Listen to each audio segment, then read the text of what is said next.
by the name of Spice, and I'm out here in Marina Del Rey, California.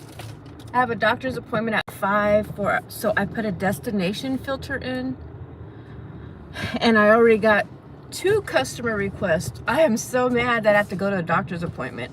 I just got a request to drop somebody off in Moreno Valley for like $84. That would have been a good amount of money, but I can't go. If I go that doctor's appointment, I will miss. If I go pick up a person and drop them off in Moreno Valley, I'll miss my doctor's appointment. So I had to pass on that. So now I got a customer already. Turn left on Admiralty Way. We're going to a Marriott right here in Marina Del Rey, California. So I started like a couple minutes early. Welcome in, you guys. Happy Wednesday. How's everyone doing today? Hey, Canadian, welcome in. Yep, I'm on here. Yesterday, I didn't know what my day was going to be like because we went to Chino.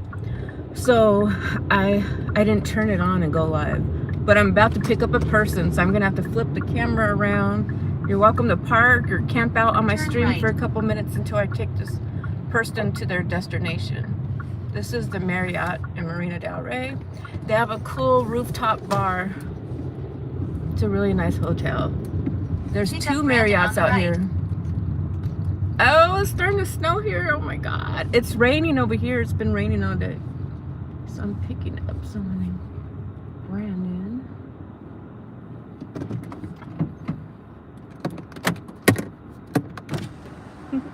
I'm picking up someone by the name of Brandon. Uh-huh.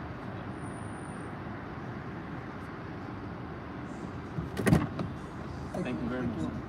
Hi, are you Brandon? Hi. How are you doing? Great, how are you? Pretty good.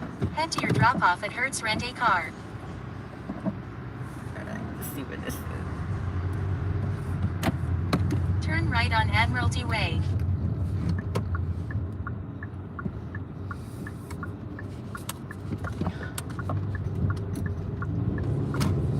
Please use your seatbelt for your safety.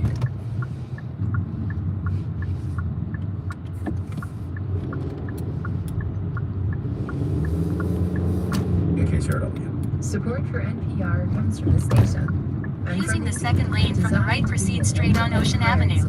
For businesses of all sizes to attract, interview, and hire candidates, all from one platform.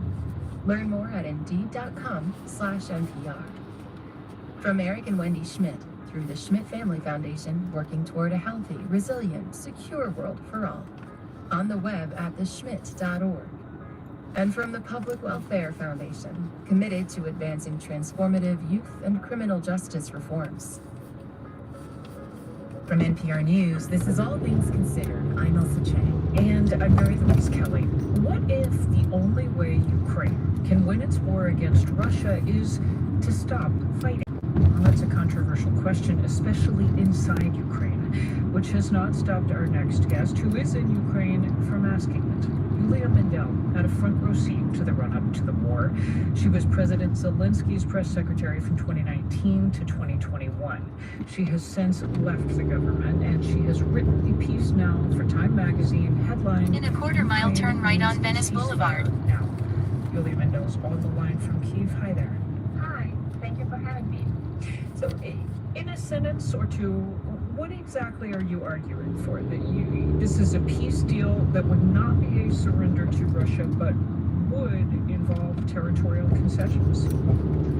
I'm not a politician, I'm a journalist, and my goal was to find the right diagnosis of what's happening today in Ukraine. And I see that we are losing people in so many ways. This war turned so many territories of Ukraine into hell, literally hell. And economic, demographic, Turn right on Venice Boulevard. Science show that the only way to survive in this war is actually to make a pause in the war of attrition. You know, when I have reported from Ukraine, when I have reported about Ukraine these last several years, I keep meeting people, Ukrainians, who argue Ukraine must fight, Ukraine must win, must not cede one single inch of Ukrainian soil to Russia, whatever the cost. At the beginning of the war, is that how you thought about things? Is that where you were? Definitely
nuts and cherries. What is left of your village? Nothing. It's just the ruins, and Russians control there with drones. So there are almost no people.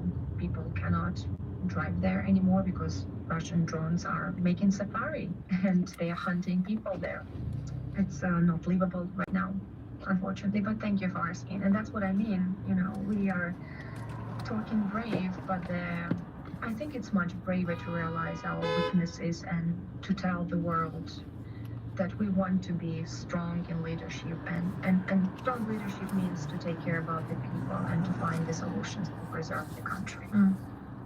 You're reminding me something else of what you told me when you and I spoke a couple of years ago. You said, we are fighters, you Ukrainians, and you called on the world to stand shoulder to shoulder with Ukraine until this war was over.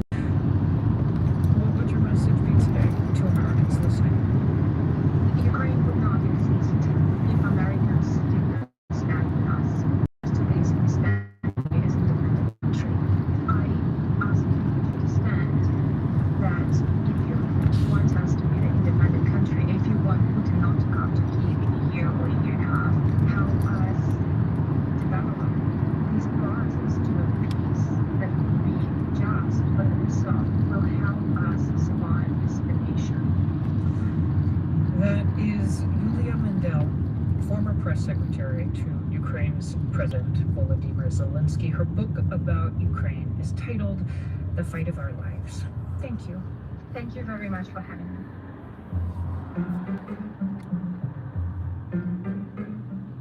Waffle House restaurants are now charging an extra 50 cents for every egg they sell. That's a lot of eggs for 2,000 locations in 25 states. Marlon Hyde from member station WABE reports that the Georgia-based chain plans to change the extra egg fee as they monitor prices. Darlene McCory pulls up to an Atlanta Waffle House after working a late shift. She notices a bright yellow and red poster in the window that says 50 cents per egg. Somebody ordered extra egg now, so I know y'all getting extra for 50 cents. Yeah. She says the search will not stop her from getting her signature all-star special that comes with eggs and waffle in a variety of sizes. Y'all know what house, so can't really change what's going on. What's going on is that Waffle House says that an unprecedented rise in egg prices is forcing the surcharge on its most popular item, one that Waffle House regular Halo Harris may be skipping for a while. Y'all saw that on the news this morning. I'm not finna buy egg. I'm gonna get me some grits and sausage and keep it pushing. So you're skipping the egg, I'm but you're not skipping skipping Waffle House. Waffle House serves approximately 272 million eggs a year, according to its website. Sina Golar is a business professor at Georgia State University. He says it was a good idea for Waffle House to focus only on raising egg prices. This will actually have the effect of pushing customers to order items that don't have eggs. So it might actually help balance demand a little bit and move pressure out of eggs and onto some other items. The American Egg Board says 50 million laying hens were lost to bird flu in the past year, while the demand for eggs went up. Golar says the future of egg prices is not yet clear. Very hard to tell because a lot of it also depends on the virus progress itself. This current bird flu outbreak has been around since 2022. It tends to increase in winter months, Golar says. As the weather warms and the virus gets weaker, he expects prices could come down again. But until then, small business owners like Muriel Goodman have to decide whether to pass on the cost to customers. She runs Sweet Brown Sugar Bakery in an Atlanta suburb. As a business owner, you have to take the hit on the eggs, especially when eggs make 90% of the ingredients in the bakery. With prices still rising, some grocery stores are running out of eggs. Others are limiting the number of eggs people can buy. For NPR News, Marlon Hyde in Atlanta.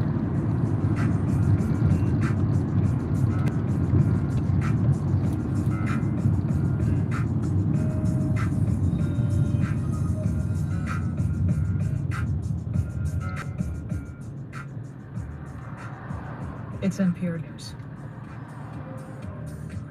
KCRW sponsors include Supermicro and NVIDIA, accelerating AI with a wide range of AI servers, networking, and the NVIDIA AI Enterprise software platform. Supermicro is committed to driving AI infrastructure breakthroughs with rack-scale innovations. 3:30 at 89.9 KCRW. Steve Chiatakis, Wednesday, And the news continues. NPR learning today that employees at the Central Intelligence Agency and the National Security Agency, this is CIA and the NSA, received worker resignation offers in recent days, part of an effort to realign the intelligence community with President Donald Trump's agenda. Follow the story right here on 89.9 KCRW. We'll have it for you as we move forward right now. The administration has a larger immigration workforce than it did during the first term. You're going to hear more about that coming up in just a few short minutes after the news. Stick around for that as well. And of course, most people living in Gaza are descendants of Palestinian refugees driven out of their homes. In the 1948 war, President Trump struck a wrong nerve. We told it to you yesterday when he called for uprooting all of the Palestinians in Gaza, saying they should leave, and that the U.S. would take over his words. You'll hear that coming up on foreign policy and what's happening in the Middle East too. Just a lot of information for you. You gotta take things one at a time.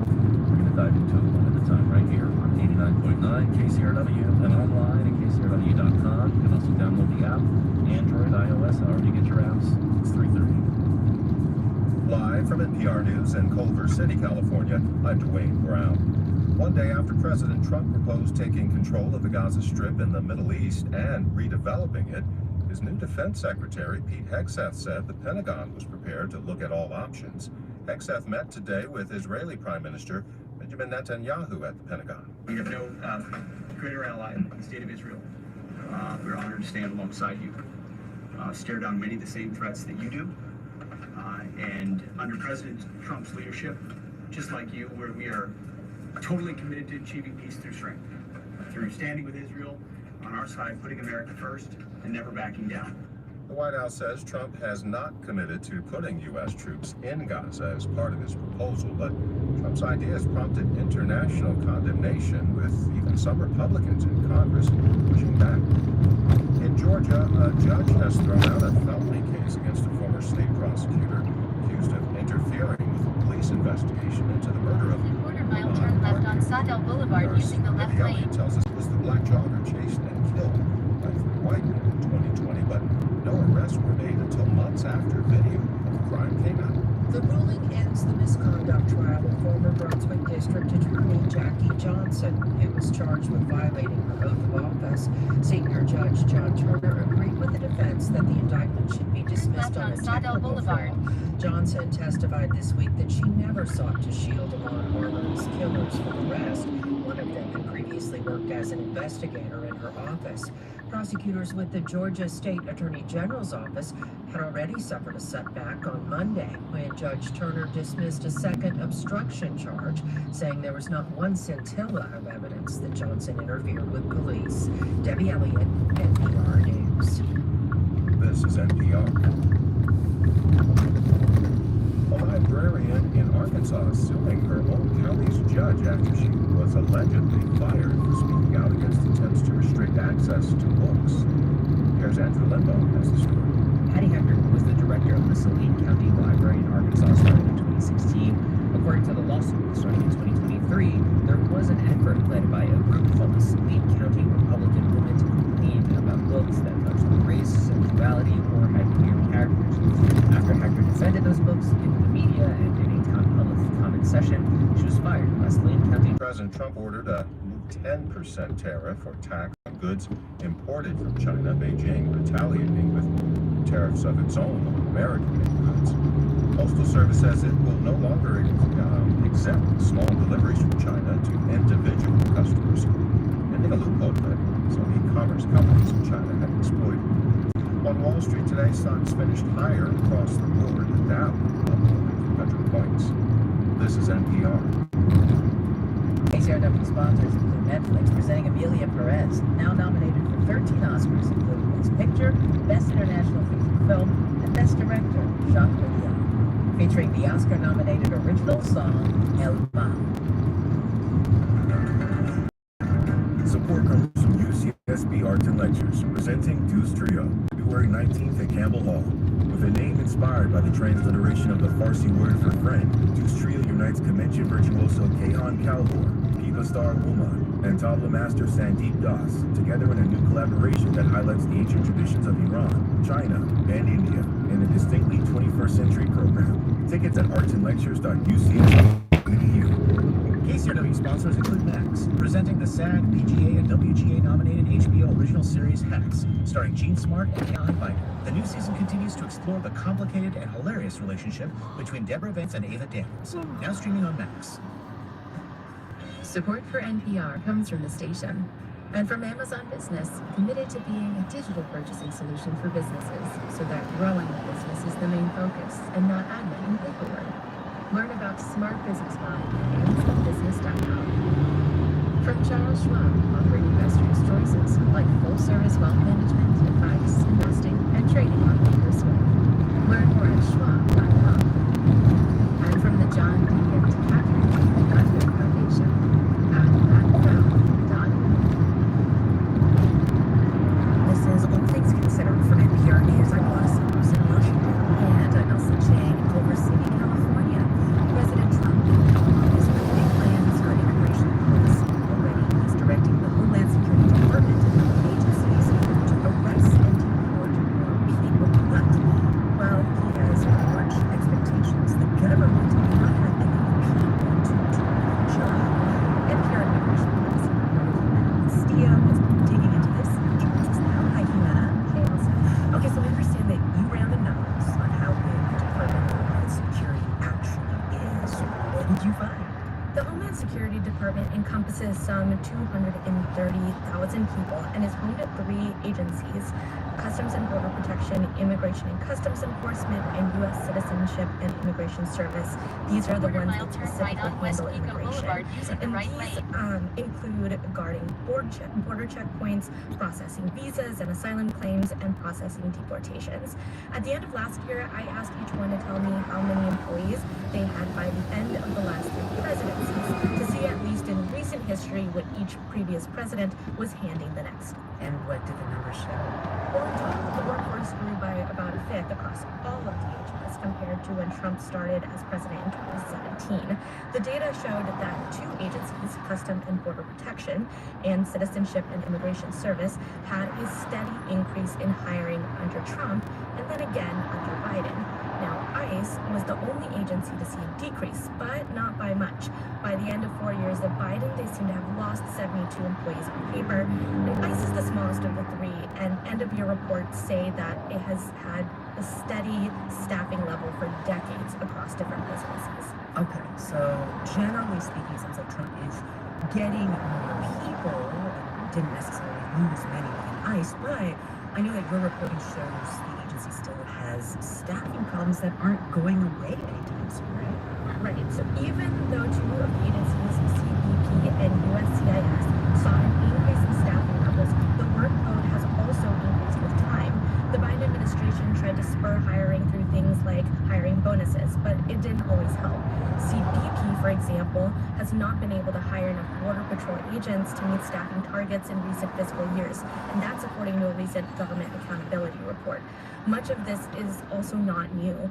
DHS union leaders told me that staffing issues have been a long-time problem. Here's Michael Knowles, who since 2000 has been a local president for one of the unions representing employees of Citizenship and Immigration Services. There's not enough people to do the work that we're required to do by law and by public expectation. Wait, say more about that. Like, what's changed so far in this administration that would increase public expectation on the staff at DHS? Quite a bit. The White House has placed quotas on ICE field offices to arrest a minimum of 75 people per day suspected of being in the country without authorization.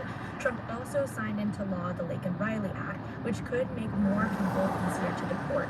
The White House has, in a way, addressed the limits. Officials, including new Homeland Security Secretary Kristi Noem, have told reporters that they need congressional help to provide funding for more staff. They're also expanding the FBI, U.S. Marshals, and the military's role in immigration enforcement. But I talked with Jason Hauser, a chief of staff for ICE under Biden, and he says no political party, including Democrats, have figured out how to manage the full demands of the immigration processing supply chain.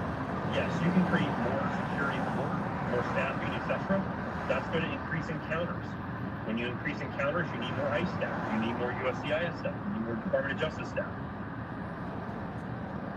That is NPR's Jimena Bustillo. Thank you, Jimena. Thank you. An unprecedented number of people in the U.S. were infected with bird flu this past year. In this country, a lot of science focused on the virus in dairy cows and in poultry, but researchers say something ominous is happening in wild animals and not just birds. NPR's Gabriela Emanuel reports. Last year, Marcela Uhart was walking on a beach in Argentina. The Punta Delgada, travel guides boast of its rich marine wildlife. The scene that she saw was not idyllic. It was a horror scene. The beaches were just loaded with carcasses. We estimate about 18,000 dead baby elephant seals. Dead from bird flu. Uhart is a researcher. She studies wildlife health at the University of California, Davis. She came to this beach because she's been tracking bird flu as it goes from one bird species to another, pelicans to terns to other seabirds, and then spills over into marine life and then back to birds. When Uhart was standing on that beach, she says she could see birds stumbling around, having seizures on the sand. As she looked up, it was just like birds flying, falling out of the sky dead. So, yeah. I mean, it is very dramatic. It is very dramatic. Dramatic and worrisome, because what she saw was evidence that this very deadly virus had found a way to travel, and fast. It's like wildfire. I mean, it just killed everything it encountered. We were all skeptical that this could be possible, but then somehow this started happening with this virus.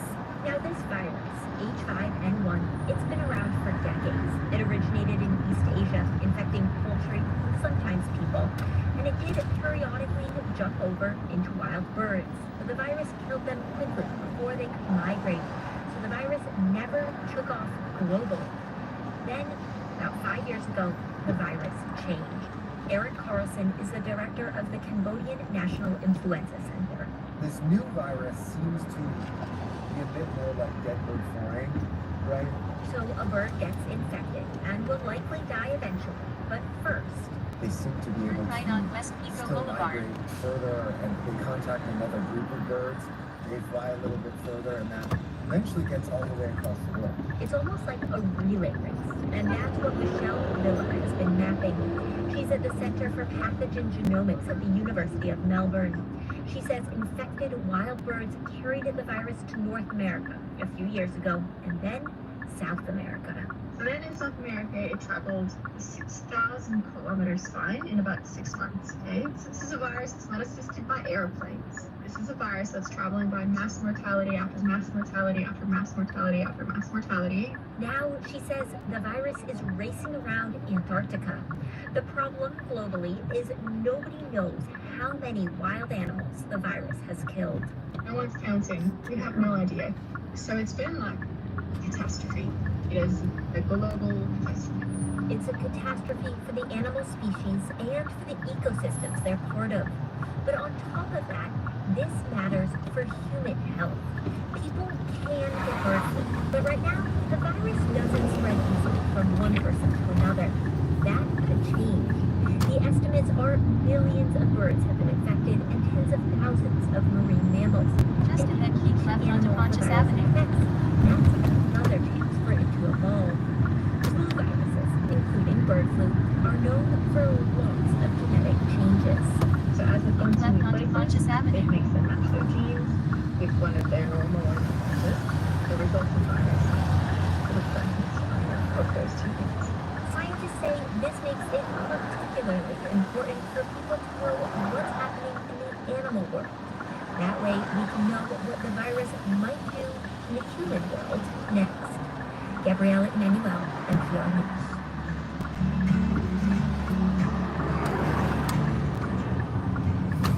You're listening to All Things Considered from NPR News. Marco Rubio's inaugural overseas trip as U.S. Secretary of State has been somewhat overshadowed by the fallout over the dismantling of the U.S. Agency for International Development. Rubio is currently the end of a 5-country sweep for Central America. Today he is in Guatemala, and NPR State Department correspondent Michelle right on Mississippi Avenue. Hi there. Hi, Juana. So Michelle, there's a lot to unpack here. Let's start with this. Secretary Rubio held a press conference this afternoon in Guatemala with the president there. What came up? Yeah, I mean, President Bernardo Arevalo says he agreed to increase increased by 40% the deportation flights from the U.S. You know, Guatemala has been accepting back those Guatemalans who are in the U.S. illegally and being deported back home. And Rubio praised Guatemala for the way that they're reintegrating these deportees. He also announced some plans in the works to build infrastructure in Guatemala, to start looking at building a couple of ports and some roads. So migration and trade were really the central themes here. And by the way, Rubio was an impactful visit, and he joked that there was a sign of just how impactful. There was an earthquake overnight that woke him up, and he said that he had actually never experienced one before. Okay, I want to turn to a different topic because the news about USAID has been a big issue here in the States, but I'm curious what you've been hearing from the people that you've been meeting in the region. What have they had to say about that? Yeah, I mean, there was a statement last night that said they're all going to be put on leave Friday and they have to be gone in 30 days. And USAID officials are really shell-shocked by that. I mean, one U.S. official told me that it feels like there's an evacuation from a war zone underway, but USAID staff are being treated as the aggressors. There are about 200 USAID staffers at the embassy here in Guatemala. Most of them are locally hired employees, so Guatemalans who, you know, oversee the aid programs here. There are also some foreign service officers, and they really don't know what's in store for them. Rubio said that there will be exceptions for programs that are in the national interest. And, you know, he said it was USAID's fault that it had to be done this way. Take a listen to how he put it. On USAID, unfortunately, we did not get the same level of cooperation. In fact, we had individuals, even after the orders were issued, that were still trying to push payments through in contravention and in direct insubordination. And so now we've had to do it in the opposite direction. It's not the way we wanted to do it initially, but it is the way we will have to do it now. This is Secretary Rubio's first overseas trip, 5 countries in total. Take stock of the trip at home. What do you think he's achieved? Well, I mean, his whole message is that this is a sign that American leadership in the hemisphere is back, that this region has been ignored too long and will get more attention. Migration, as I said, was really key. He went to see a flight of migrants being deported from Panama to Colombia. Those are people who were stopped in Panama before they can make their way to the U.S. Here in Guatemala, he's going to be talking to local authorities who are cooperating with ICE on those Guatemalans deported from the U.S. And in El Salvador, he talked about the president's offer to take back migrant gang members and criminals. The El Salvadoran president even suggested that the U.S. could send U.S. citizens who are criminals to outsource, you know, jails to El Salvador. The other big issue, of course, was the Panama Canal. That's where he started, in Panama. And President Trump wants the Panama Canal back. Rubio said he raised some concerns about the Panama Canal. Do you usually go back this back road? Or I could go around. Yeah, it's a rented car. It's a Oh yeah, that's right. We're looking for. Okay. No, you're all good. Okay. this is new for me. Okay. On the left. Should Going be like right up. Okay. Listening to All Things Considered from NPR News. You're probably like, who is this? Yeah. This is the look. Oh, yeah, I see it hurts over here. Okay, right here. Yeah. Okay, you got it. Thank you so much. It's the Colombian Electrotropic. All right. Have a good one. All right, you too. Take care. All right, thank you. Bye. And together they are Astropical. Their first track as is super tasty. Tune in for it tomorrow on Morning Becomes Eclectic with Hey, you guys. Sorry about that. Like, I got a customer like before I even started streaming on here. I got a customer like 2 minutes before I started streaming. But it's raining out here in Los Angeles, California. Thank you everyone who jumped in, who's sitting on my stream. I have to be at an appointment at 5 o'clock. So this will be a short stream, and then I'll probably start another stream after the doctor's appointment. So Canadian was saying it's like minus 20 or 22 or something. Let me check the comments. I didn't get it. Live chat.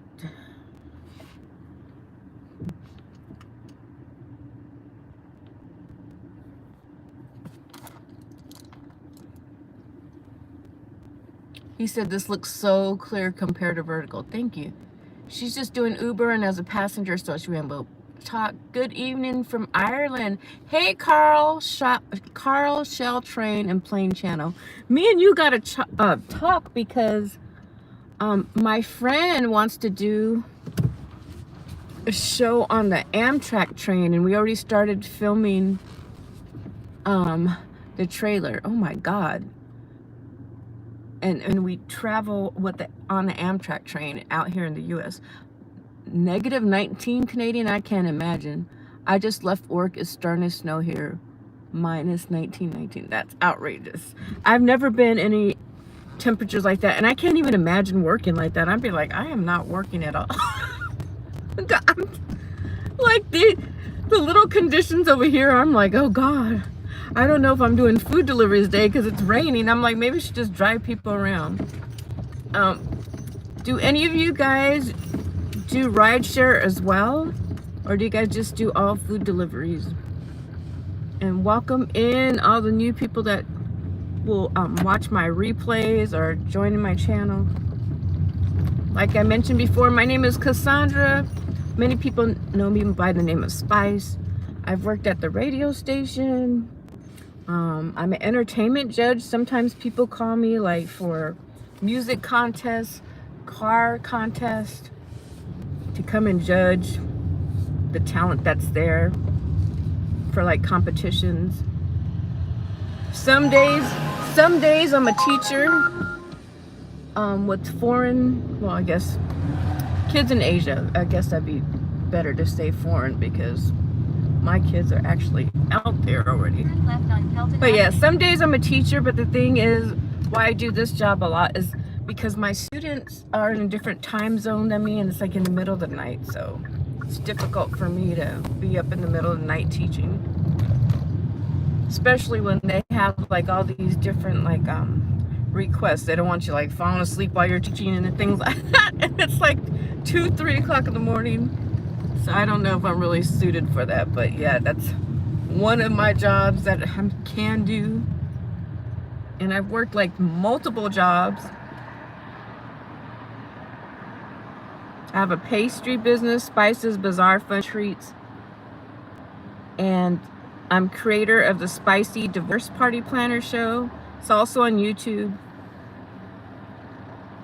So I'm always busy. I'm a mother and a grandmother. I have 2 grandsons. And I'm from Phoenix, Arizona. But I've been in California, Los Angeles for like 18, I think almost 19 years now. And I need these glasses, not really, I could see like everything. It's just the small print, I need these. So it's kind of crazy for me. I just started wearing them. Just trying to get adjusted to them.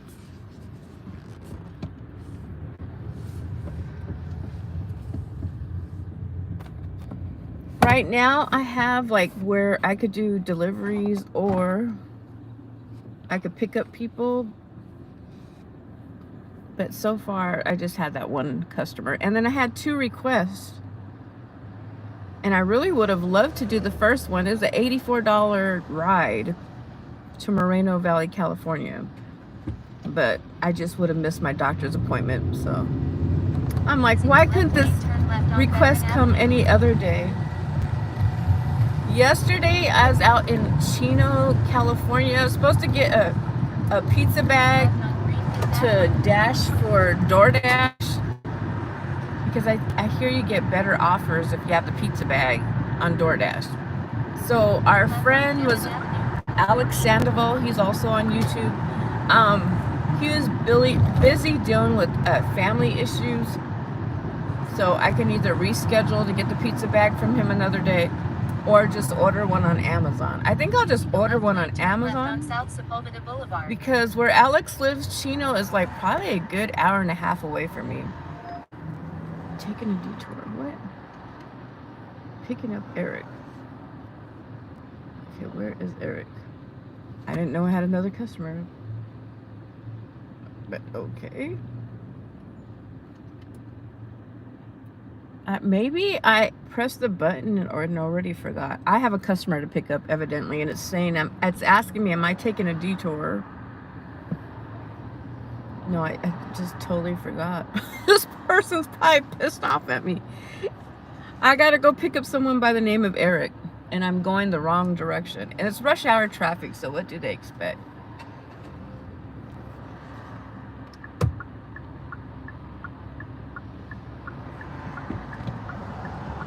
I'm out here in LA where they just love to honk their horn all day long. They're really impatient out here in LA.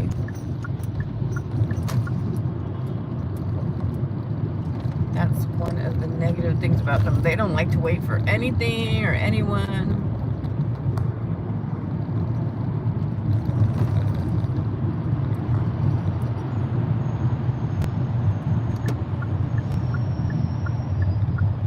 Using the right lane, turn right on Sawdell Boulevard. I put the filter on. I don't know if you guys know what this is. It's like a destination filter. Hey, Mike the Bike, how are you doing? I was watching Hulu earlier. I don't know if this lady's going this way. I'd love to go this way too. The school bus is coming. Oh my God. Okay. Jesus. Ooh, sometimes you gotta call on Jesus or someone to help you through this rush hour traffic out here in LA. But I was watching Hulu earlier, this new show called Grotesque. Have you guys seen it? It's my first time watching it. I love watching you guys on YouTube, but I like to switch it up. I like to watch videos like on finances, the Bible. Like I'm big on like learning something new every day. So I love listening to you guys, but I like to like listen to other things as well. Believe in having a well-rounded education, and sometimes just watching some other creative work. So I was watching Grotesque today,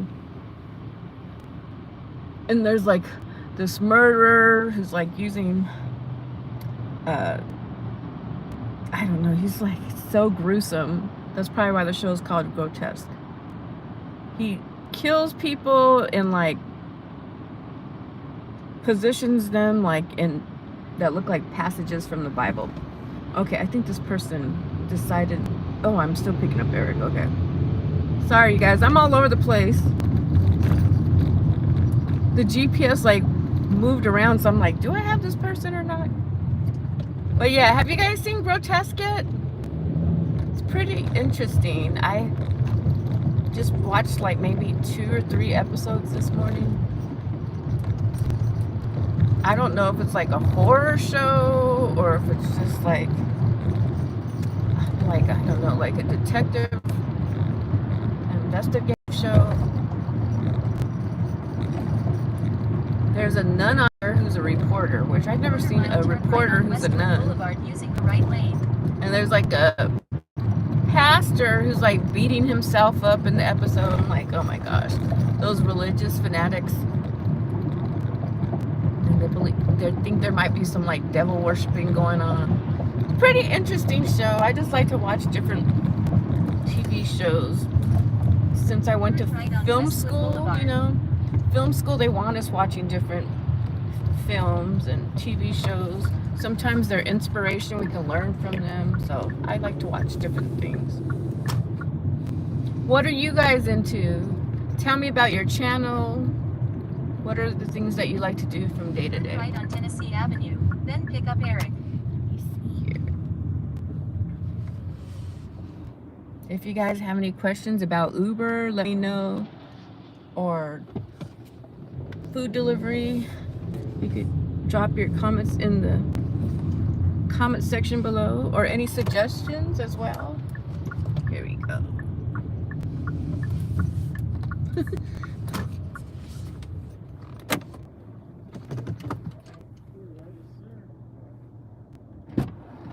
Hi there. I think you have to scoot over to the other side, sir. Let me scoot the chair up for you. How are you doing?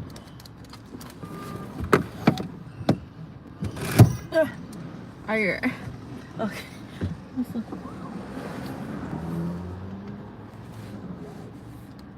Do you have enough room?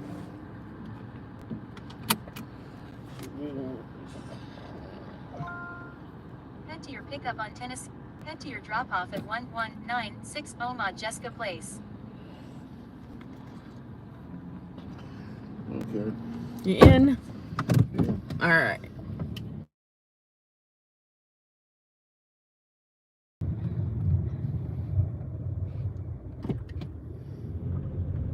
Sorry it took a little bit longer, like the GPS had me like going in circles and stuff. Turn left on Pelton Avenue.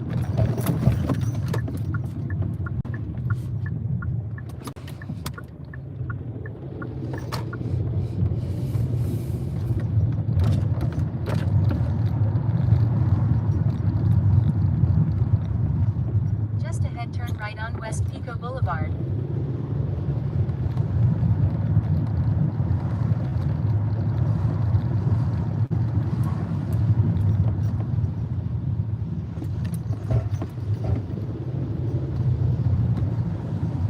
Turn right on West Pico Boulevard.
Left on Stoner Avenue, then keep right onto Radio Drive.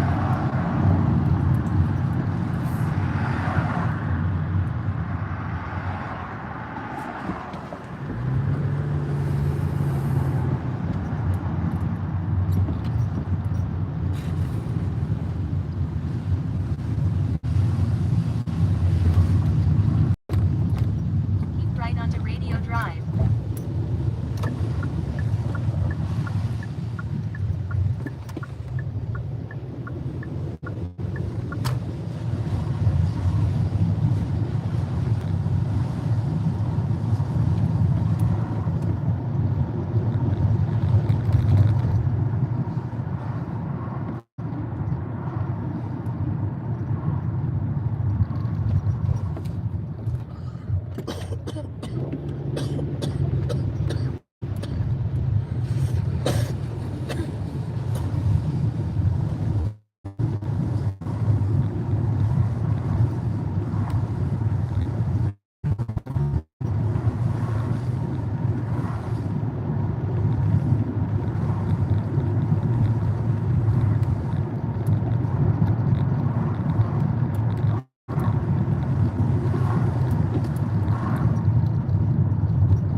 on Jessica Place, then drop off Eric.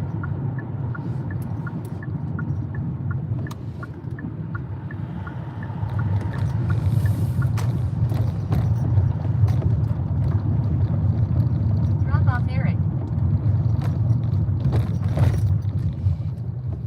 Is it here?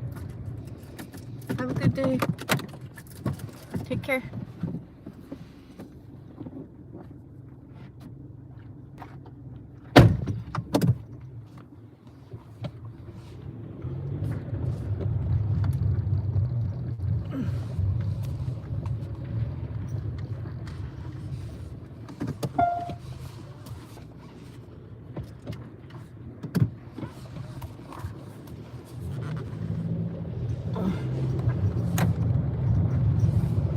Hey, you guys.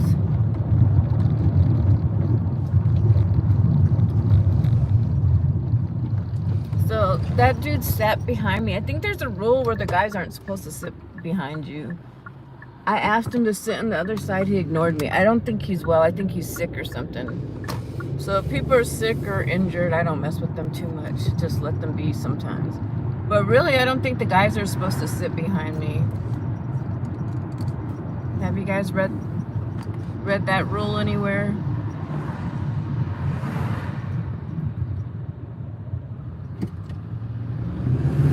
Alright. It's like 4 o'clock here in LA. And I have to be somewhere at 5. I got the ride filter on, the destination filter. Just trying to get some money before I go in there. I shouldn't be there long, probably less than half an hour. So I'll be there and then come back out here and do some more work. So yesterday I went to Chino Hills and I went to a restaurant called Fazoli's. Do you guys have a Fazoli's where you live? So we went really far out to Chino Hills. That's like an hour and a half away.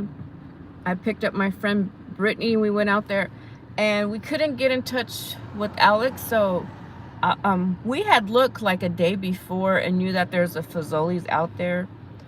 I like Fazoli's because I was in Phoenix, Arizona when I first learned about Fazoli's. It's an Italian restaurant where you can drive through and they have the best breadsticks and Italian ice. I love Italian ice. I had like a strawberry one last night. I don't know too many restaurants that sell Italian ice. So that's why I like Fazoli's. The breadsticks are delicious. Their entrees are delicious. And I could get it through a drive-thru. So I thought that was super cool.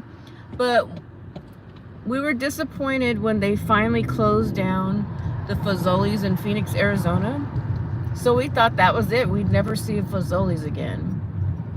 So somewhere I seen online or a friend told me that there's actually Fazoli's in California. And I moved out to California. I'm like, oh my God, I cannot believe this. I actually get to get Fazoli's again. So the thing is that these Fazoli's are like out in the middle of nowhere.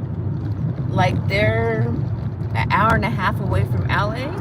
So I only get Fazoli's when I'm traveling from Arizona to California via car. And when I first discovered that there's some out here in California, there was 2, and now they're only down to 1 Fazoli's out here. So it's like a unicorn. It's something special. You can't have it every day, and it's far out to get to it. But we talked to the employee there last night, and he said that they just actually opened 2 Fazoli's after they closed them down. They reopened like 2 Fazoli's out in Arizona. Now there's one in Glendale, and then there's one at the airport.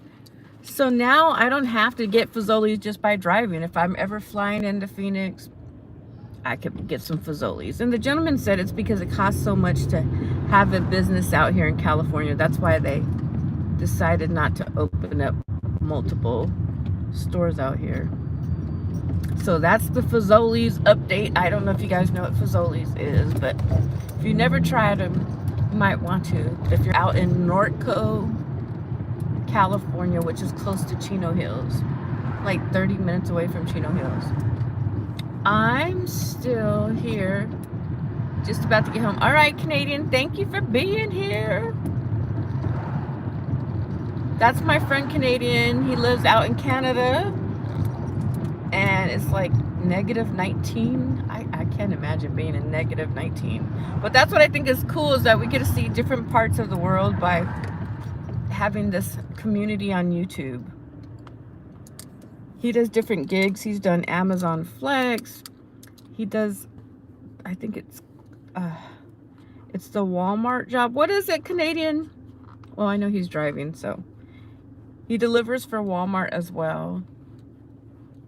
Canadian, you're gonna have to tell me, why don't you drive people around? Is there a reason why? Do you prefer to just do deliveries? But, oh, and he does DoorDash as well. Oh, I don't know if you guys caught the news.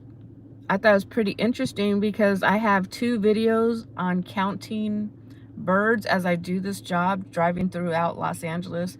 There's a bird flu. And it's really sad, and it's kind of scary that these birds, they're like migrating across the country, and they're carrying this disease, and they're like just dying, falling out the trees and falling right out and dying right in front of people. And it's kind of scary because if it can happen to the birds, it can happen to people as well. Some people have died from the bird flu. So I wish I would have known about this in my previous YouTube videos, but that to me is worrisome. Okay, let me see. Make sure this is gonna get me to my destination in time. Says supposedly, I don't know. We're picking up somebody. Might get to my doctor's appointment a little late. Sometimes this destination filter does not work out perfectly. It tells you will be at your location by, like, for instance, 5 o'clock, and it really doesn't always do that. Sometimes I'm like, oh my God, I'm about to be late to my appointment. So you got to really keep like your eye on the destination filter, because sometimes like Uber will just have you continuing to pick up people, and like it's not even concerned with your appointment or the time that you have to be there. But I'm gonna try to squeeze in this one person. It says they're going to Marina Del Rey, and my doctor's appointment is out in Manhattan Beach. I don't think they're too far away, so hopefully I'll be able to do all this by 5.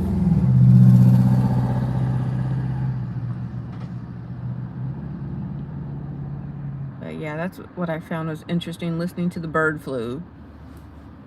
It's really important to see how the animals are thriving in this world, because if they get harmed, you know, it could potentially, same thing could potentially happen to us as well. Alright, we're back in the streets, getting it in, trying to make some money. I was on the phone earlier, so sometimes I take care of my business in the morning since it's a weekday, and a lot of businesses, you know, they're closed on the weekend, they're closed in the evening, so sometimes I make my phone calls during the day before I start working doing this job. So I had to handle that.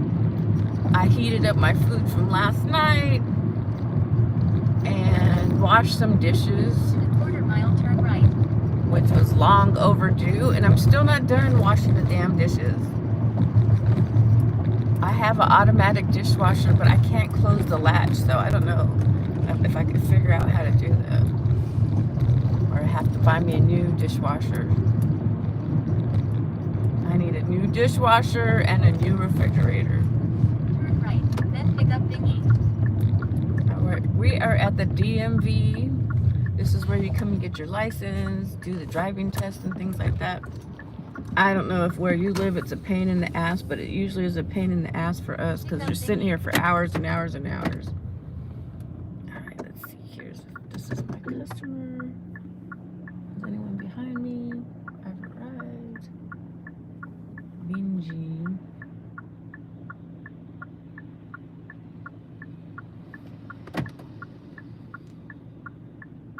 Thought this might have been my customer because they came out here in the corner. Hopefully they hurry up. If not, I gotta roll out to my doctor's appointment. So hopefully they put some pep into their step and get it moving. Okay, here they go. Hi. Hello. How are you doing?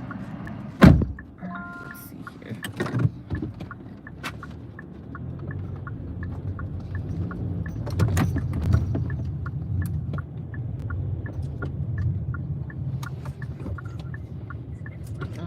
Wrong way. What is happening could have a significant impact on the lives of regular people, so some are speaking out. NPR's Andrea Hsu talked to one person who is not going quietly. Jocelyn Samuels was Turn left actually on West President Washington Trump's Boulevard. pick back in 2020 to fill a Democratic seat on the Equal Employment Opportunity Commission. That's the independent agency created in 1964 to protect U.S. workers from discrimination. Samuels had heard chatter that Trump might try to remove commissioners before their terms were up, but I was shocked that it happened to me. Samuels calls herself a mainstream Democrat.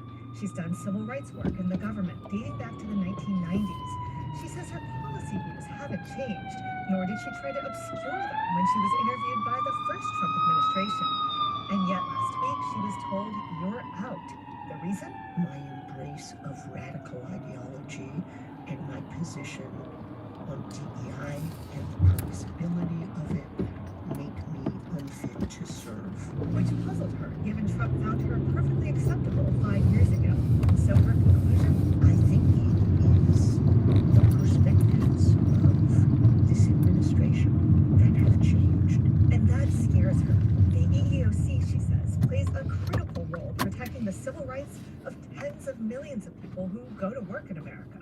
A role that individuals simply can't make up by hiring their own lawyers and filing their own lawsuits. Every year, the EEOC investigates tens of thousands of discrimination claims. It facilitates mediation, even takes employers to court. It's an agency committed to protecting vulnerable workers. But now Samuels fears that could change. I mean, I do think elections have consequences, and new administrations do have different priorities. It's just this time, what she's seeing is an effort to eviscerate the very nature of the agency's work to bring EEOC policy in line with Trump's broader crackdown on diversity, equity, inclusion, and accessibility. She worries that employers will now roll out decades of work addressing barriers to opportunity. They might stop recruiting from underrepresented communities. They might shut down mentoring opportunities. Because the administration has offered no description of the kinds of initiatives that have swooping into the DEI program, employers may not share.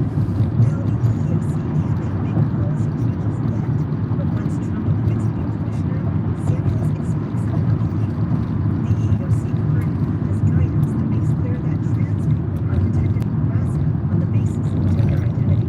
The agency's Republican chair has repeatedly said that their guidance harms women and ignores, quote, biological reality. Samuels sees it differently. She says the guidance is needed to protect people who experience egregious treatment at work. Whether it's through misgendering or asking invasive questions about employees' genitalia or calling people each. After a career fighting for other people, Samuels is now having to think about herself, whether she wants to challenge her firing in court.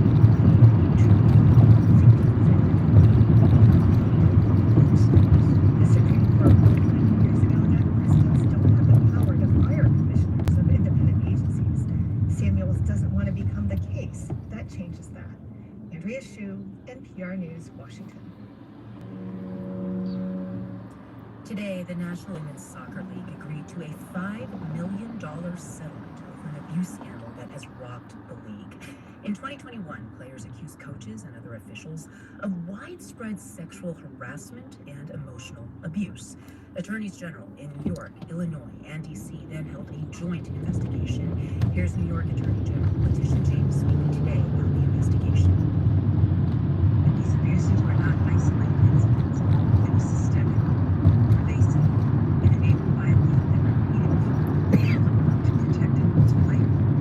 Coaches abused their power, players were silenced, and the league turned a blind eye.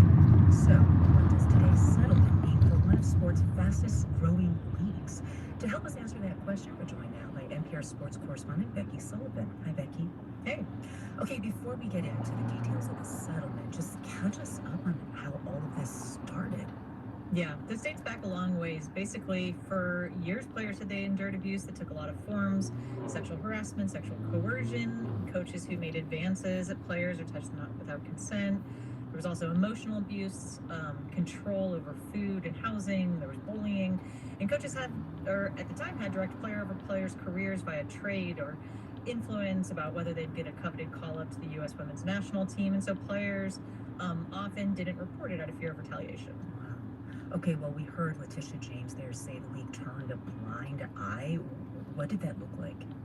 Well, let me tell you about the most prominent case, which was first publicized by The Athletic back in 2021. So a head coach named Paul Riley, two players accused him of regularly making sexual advances on them. He tried to get them to kiss each other. Eventually, one of those players made a formal complaint to team staff at the Portland Thorns, which is where they were all at the time. That team let Riley go, but then he was employed again immediately with another team. He was back in the NWSL coaching in North Carolina when the report came out. He denied the allegations then. That Athletic story came out, but he was fired right away. He's since been banned for life, but it just shows that the league didn't have appropriate measures in place to prevent this kind of abuse from happening again. Okay, well, that's what happened in Riley's case, but part of what prosecutors have realized is that it went well beyond one single coach, right? Yeah, exactly. Quarter mile, make a slight left turn on Washington Boulevard using the right lane. Came forward, several other coaches, two big investigations followed on by the league and its players union, the other commissioned by the U.S. Soccer Federation. Both concluded that the problems were systemic across the league, where complaints weren't taken seriously. A lot of that has already been addressed, policies enacted. The league and the teams have cleaned house. Eventually, half of the coaches in the league at the time were let go. 4 have been banned for life. Others were suspended, and the league's commissioner resigned. Make a slight left turn on Washington Boulevard. Yeah, well, so the investigation, by these attorneys general started in D.C., substantiated the claims, but the main thing they focused on was how no victims had yet been compensated for the experience. So, thus the creation of this $5 million fund, which comes out of the league coffers and allows players to get that compensation without having to file their own lawsuits. They can stay confidential. The settlement also formalized a bunch of these reforms we talked about, makes the league accountable to prosecutors, things like having anonymous surveys of players, personnel requirements for HR, mental health professionals in every team, that kind of thing. And how else have things changed in the National Women's Soccer League since then? Well, obviously this scandal was a huge deal, a huge blemish on the league, but the trajectory has actually gone up since then. I would say the league has expanded, added 4 new teams since then, 2 more on the deck for 26. Team values are up, attendance is up.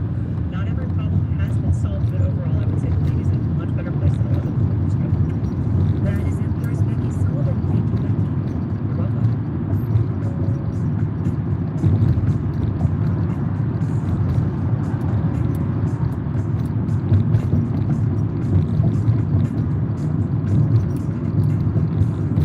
This is NPR News. Support for KCRW comes from the Soraya. The 4th annual Jazz at Nats Festival continues with jazz fusion legends Weather, LA's own Yellow Jackets, Grammy Award-winning jazz vocalist Kurt Ellie, and special guest drummer Peter Hurst on the 15th at the Soraya, featuring works by Wayne Shore. A quarter mile drop off thingy on the left. As the defining modern jazz band of the 70s and 80s. Get tickets now at thesoraya.org. KCRW sponsors include Neon, presenting Anora, nominated for 6 Academy Awards, including Best Picture, Best Actress, and Best Director. Anora is now playing in theaters. 4:30 at 89.9 KCRW. On Wednesdays, if you take us with you, holding your hand to the end. Unless that's uncomfortable for you, I'll just speak to you. That's what I'll do. And have your ears this afternoon. Or I can offer you. We go through the news. Of course, there's so much going on in the world. And we ask for your support. Drop off thingy on the left. Especially the people who need it across. Hey, are you going somewhere around here? /fire help to resources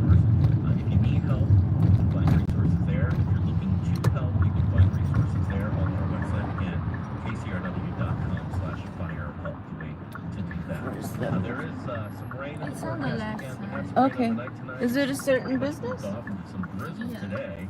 The clouds Are you are okay present. here? Should I turn around? And a good chance of rain by tomorrow night and Friday. Okay. It's 4:30. Live from NPR News in Culver City, California, I'm Dwayne Brown. Protests over the Trump administration's efforts to dismantle the federal workforce are taking place at state capitol buildings across the country, many opposing the Department of Government Efficiency, now run by billionaire Elon Come Musk. on, lady, go. Young staffers who've been granted access to government systems that pay out tax refunds, Social Security checks, even health care reimbursements. Here's what Republican House Speaker Mike Johnson told reporters today.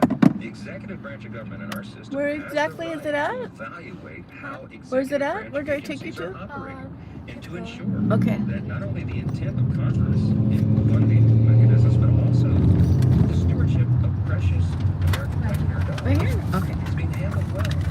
Trump administration facing numerous Have a good night. lawsuits as Take care. federal government and out operates.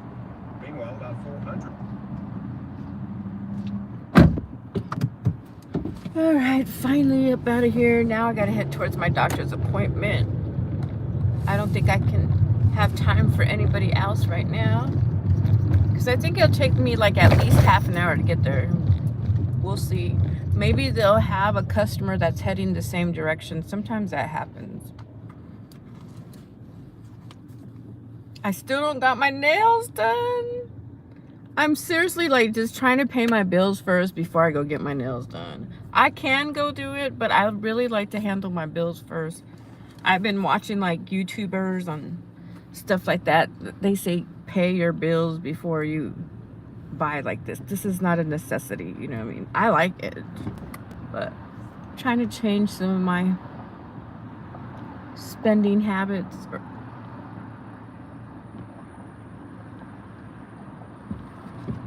I do like having them done though. I've tried to do my own nails and they usually come out jacked up looking. So that's why I spend the money, because it looks so much better when the shop does it, honestly. Or else I would, some YouTubers, they just do their own nails. But mine don't come out that great. So, and honestly, I like getting my feet done too. It feels so good. Like it's much needed like foot massage. I like how they clean underneath your toes and stuff like that. And when you have like hangnails, I think that's what they're called, cut the nail off. So I'm like, I like spending money on that service, but like I said, I'm trying to cut back in certain places. It's a struggle.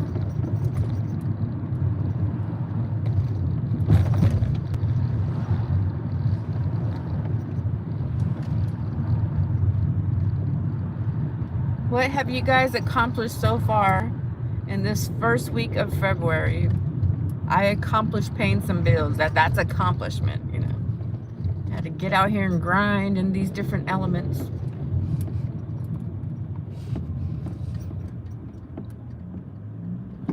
I need to get a haircut too. That's another expense. I think I'm gonna put, please donate to my haircut.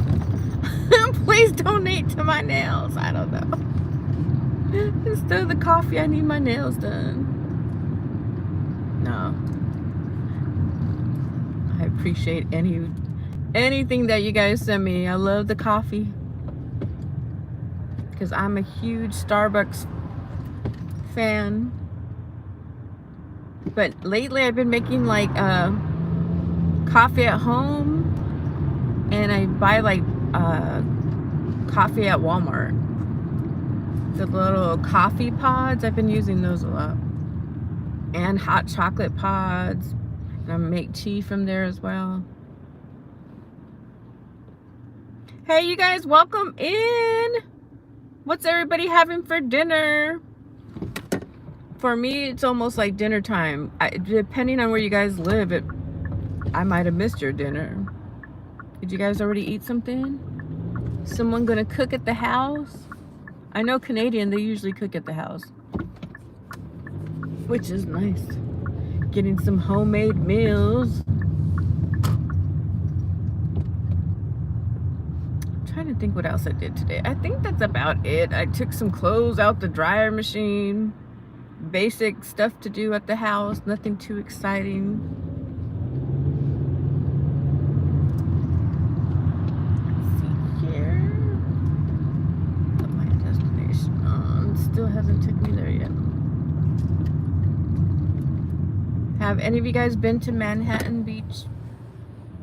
It's really pretty over there. They have a mall, a lot of little restaurants. And that's about it. A lot of basketball players live over there. People in sports and things like that. A lot of people who like to go surfing live over there in Manhattan Beach. A lot of musicians as well.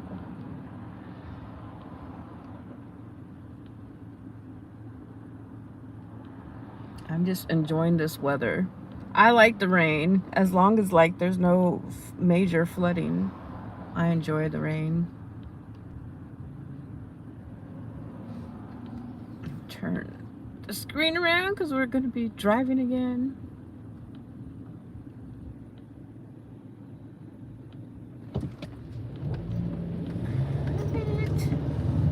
So I made my first $20 just driving those people around. I'll probably get some more tips in a while. But see, at least I made a little something before going to this appointment.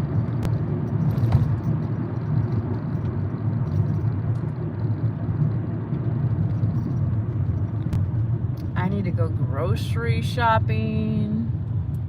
I'll probably go to Aldi, and I go to Ralph's and Walmart. I go like to all three of them. And sometimes I have my groceries delivered to me from Amazon. You're home. I was asking people, what are they going to eat? Are you guys going to cook dinner at home? I think that's what you guys usually do.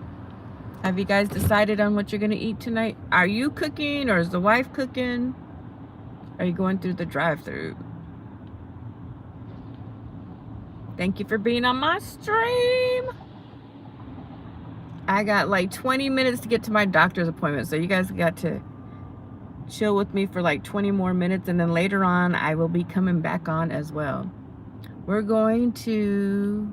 Oh, you're bowling. Okay, that's exciting. So are you going to eat food there then? Canadian never gets a rest. Like, on his days off, he's working and he's streaming. He has a W-2. And then he has his gig job. And then his other new job, streaming on YouTube. You guys make sure and follow him. Not sure what we're eating yet. Okay. Yeah, last time Canadian was showing some of the platters at the bowling alley. Some of them were like $30. I'm like, dang, it's pretty steep for those platters. I used to go bowling with my aunt when I was a child. She even bought me my own bowling ball. I wish I would have stuck with it. It's pretty fun.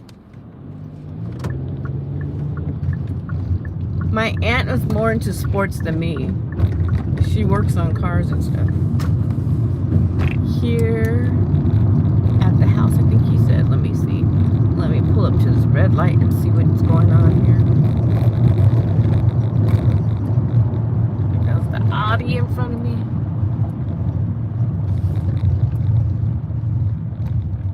Half an hour till then, yep. Alright, so he's going to the bowling league. But yeah, there's a cool bowling alley. We're actually on the road. We'll probably pass by it. It's right next to Ralph's.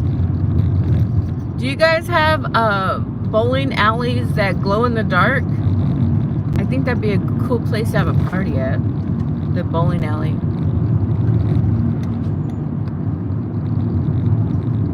This one over here by the Ralph's, a lot of people go, like on the weekend. It seems like a lot of young people go to the bowling alley out this way. At the bowling alley, I usually love like the cheese sticks and the zucchini. Those are like two of my favorite fried foods. Oh, okay, most of them have glow bowling. Yeah, that'd be cool. A lot of times they say you can rent it out and have a party there. There's one down the street. That might be something to look into for my spicy divorce party planner show.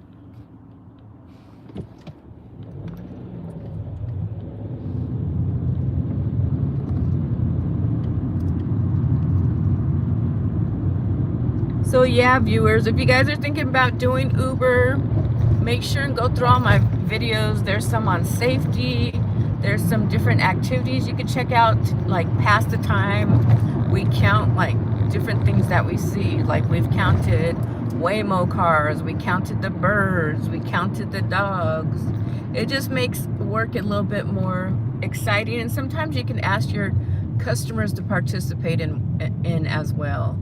Last night I wasn't streaming, but I had a dog, and it's so cute, a nice fluffy white dog, and then he jumped into the front seat, and I was laughing because my customer was saying that the dog is bilingual. The dog knows Spanish too. I thought it was so cute, the bilingual dog, the bilingual white dog with all of its fur. But yeah, so we try to keep ourselves busy by doing this job. If I'm not like streaming, I'm just sitting here by myself, I listen to like YouTube a lot. I listen to different podcasts.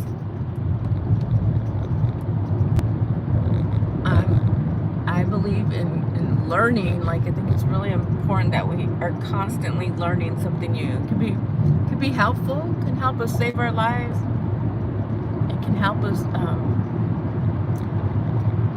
make a new stream of income. We learn about different cultures. So I love just listening into like different people tell their stories, like through documentaries or people who teach on these different channels. If you guys have a certain YouTuber or a certain subject that you guys like to listen to, drop it in the comment section. On my YouTube channel, I like to learn from you guys as well. I like to build with you guys. I like to do business with you guys.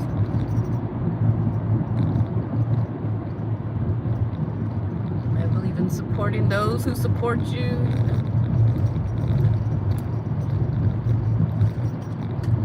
I'm hoping to do a lot of like investing this year, so I've been watching a lot of channels on investments and things like that.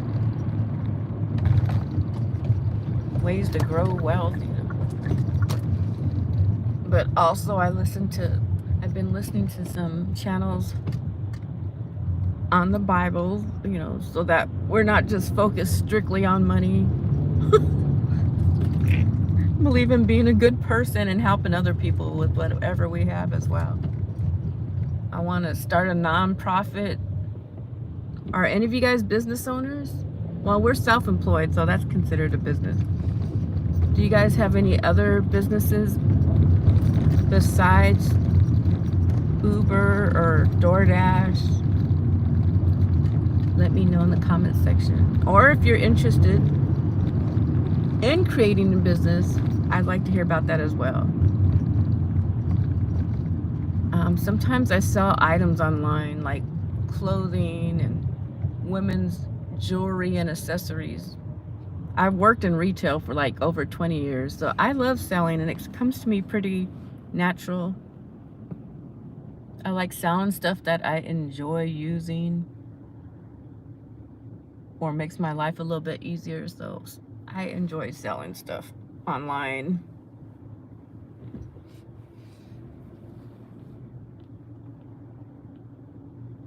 And what else?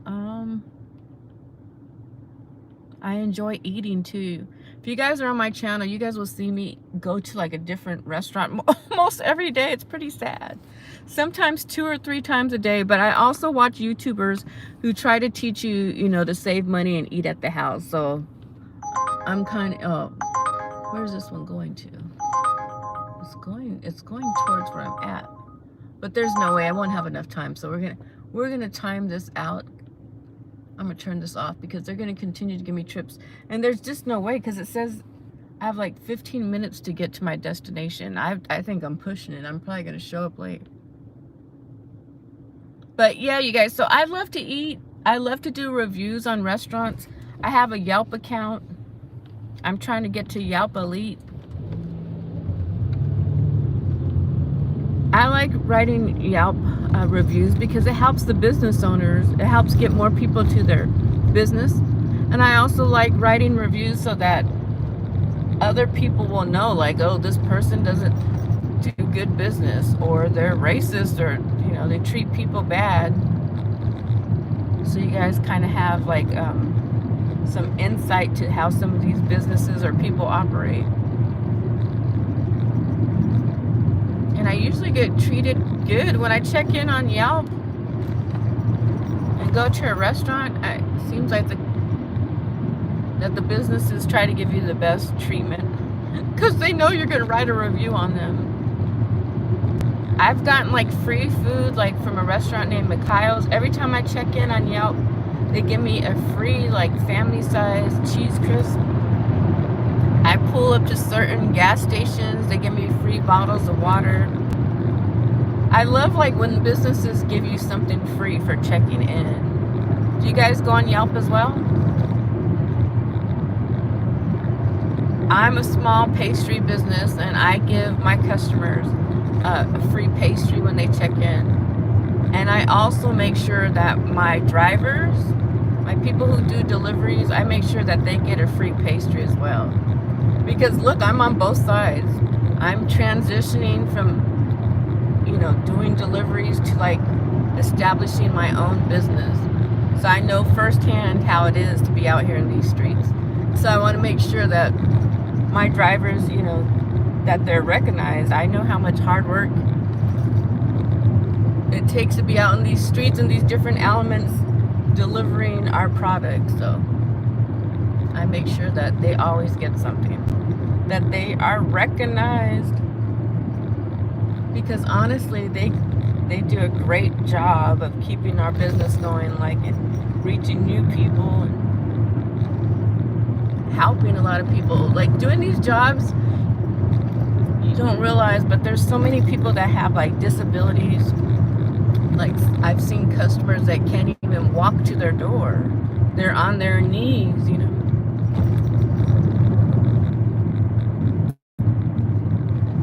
So by being a delivery person, like, yeah, there's people that have back injuries, hand injuries. So it's more than just delivering food. You're really helping these people out. Like,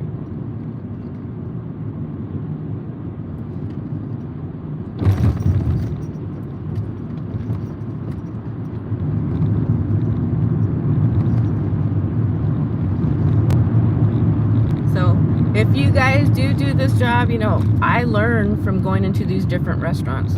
I watch how they operate. I look at the setup in their store.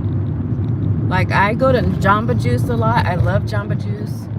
Since I'm a pastry business and eventually I would like to carry more items, like smoothies and stuff, I see that they have like multiple pictures up in there. What else? I notice which restaurants are open on the holidays, like McDonald's. McDonald's is open on Christmas, Thanksgiving, and so for me as a business owner,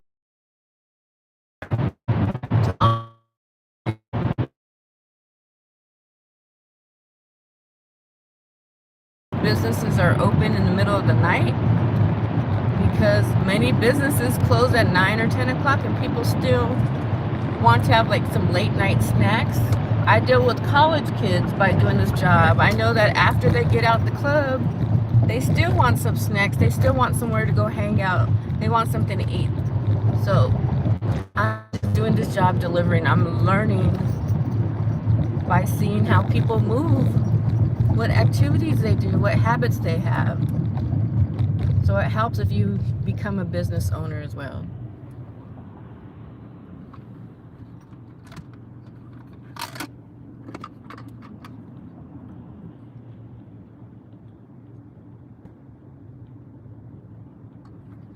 I like talking to the business owners too. And the reason I do is because you never know, like, you might need to host an event at their venue. They might hook you up. They trust you.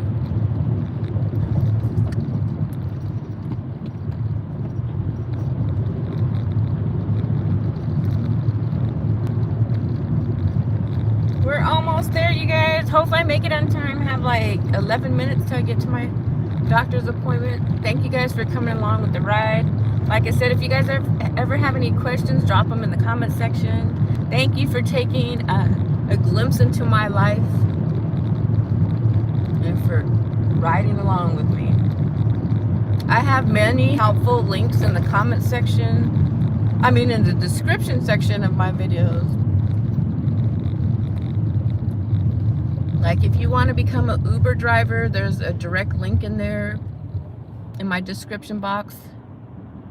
If you want to get cash back for gas or groceries or the restaurant, Upside app is in my description box. If you need a credit card, Capital One is in my description box.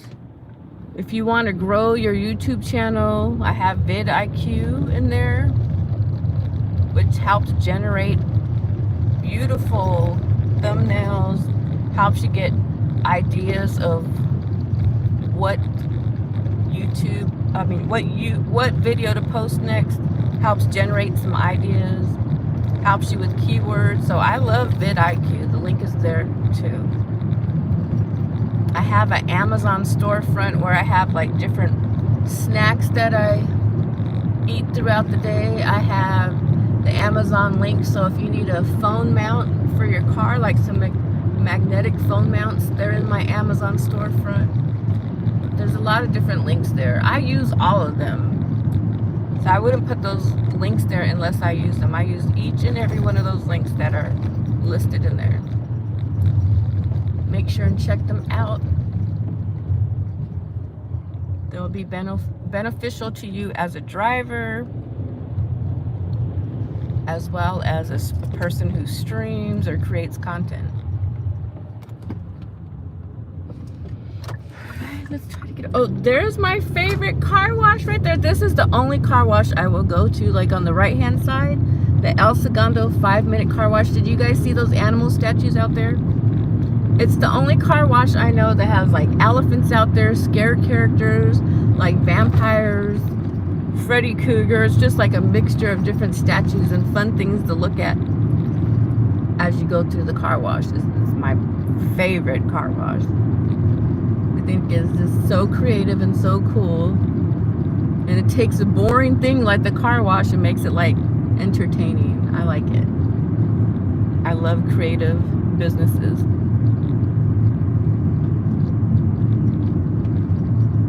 On my left is Top Golf. I get a lot of young customers that want to be picked up or taken there for their birthday. So doing this job, I'm with a lot of people on their milestones. So I'm taking them to the club for their birthday. So funny. Take people to Disneyland for their birthday. I'm like, dang, how did I get to be part of the family? No. But yeah, I get to be part of their experience. It's kind of cool.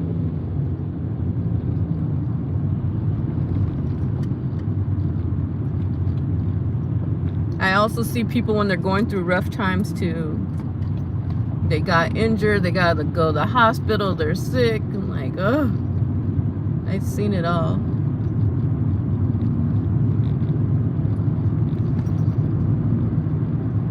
I take people to weddings, I pick up people from weddings.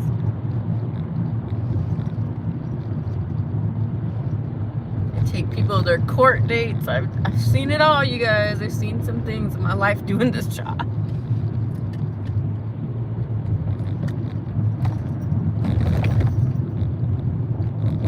That's what keeps it interesting for me. Like, there's always something new. It's not the same thing. Like, that's why I hated office jobs. You're just sitting there at the desk all damn day long. That to me would feel like freaking jail.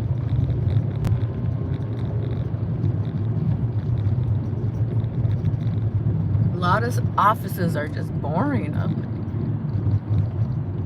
Like, I could be working in law right now. I have a paralegal degree. All right, you guys, thank you. We have made it to my doctor's appointment. Thank you guys for riding along with me. I'm gonna go get some pain management done here, some laser treatment. Love the doctor here. I think he's Filipino as well. Okay. I'm like, oh. And all the employees are really nice. Make sure and check it out. Laser MD, pain relief, no needle. All right, you guys, I'm going there because the sooner I get in there, the employees could go home. I know how that is. Bye for now. See you guys in a little bit.